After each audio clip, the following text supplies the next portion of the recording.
What's your first blush thought on how this is going to play out between the Eagles and Chiefs, Howie? What do you got for me? Well, on the AFC side, I've kind of felt like, the two quarterbacks from Buffalo and Cincinnati, Allen and Burrow, are right there knocking on the door, and certainly that's the case in Cincinnati with those young receivers and young quarterback. They're going to be there for a while. I think we probably have more questions about what can Buffalo do to take the next step, whether it's offensive line, defensive front, pass rush, whatever. But, I think the soup du jour over the last few weeks was, has Burrow overtaken, Patrick Mahomes. You look at the last two playoff games, the high ankle, and, anyone who's had a high ankle knows how challenging that is. And, the last time he had a high ankle, I think, was prior to the Vegas game a couple of years ago, and he threw 4 TDs and 300-plus yards, 0 interceptions. The legend of Patrick Mahomes continues to grow. And, he's a guy that I think, everyone takes their shots at, but and certainly Allen and Burrow are great, and they're knocking on the door.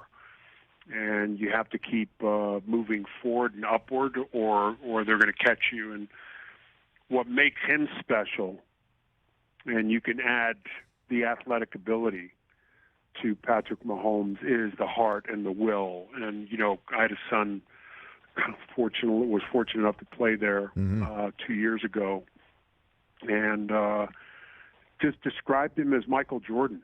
He's, he is someone who will do anything to win. He wants the ball. He's clutch.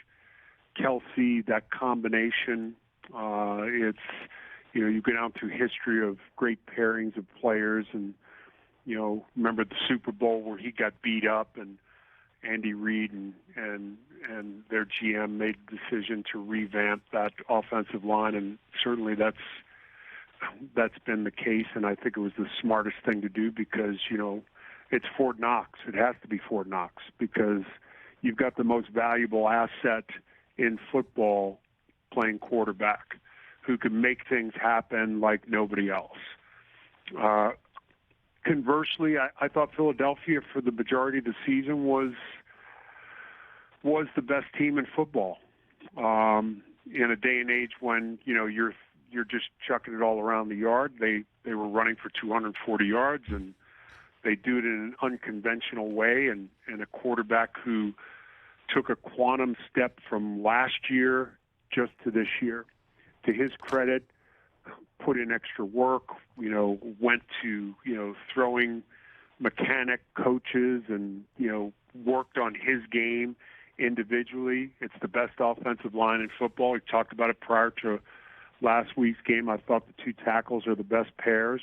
Lane Johnson was amazing playing with a tendon or whatever that's torn off the adductor. I think he'll have surgery whenever his season ends the next day. Mailata is amazing. Kelsey those Kelsey brothers, boy, are they good. Boy, are they good. That's two Hall of Fame brothers for the first time playing against each other in a Super Bowl. It's amazing. And the Andy Reid Philadelphia story, there's so many subplots. Yeah. And it's all good. So what do you think? First blush. Come on, Howie.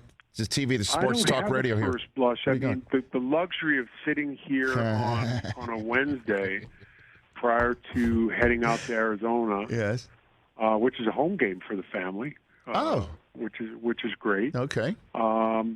Is to get my pick on Sunday, and and as you know, I mean, listen, you and I have been at this for a long time. Yes.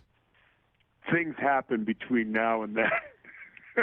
They always do. Never know. Ankles, backs, all that stuff, and all kinds of stuff. Exactly. All right. Catch the Rich Eisen Show every single day on the Roku channel, 12 to 3 Eastern, for free.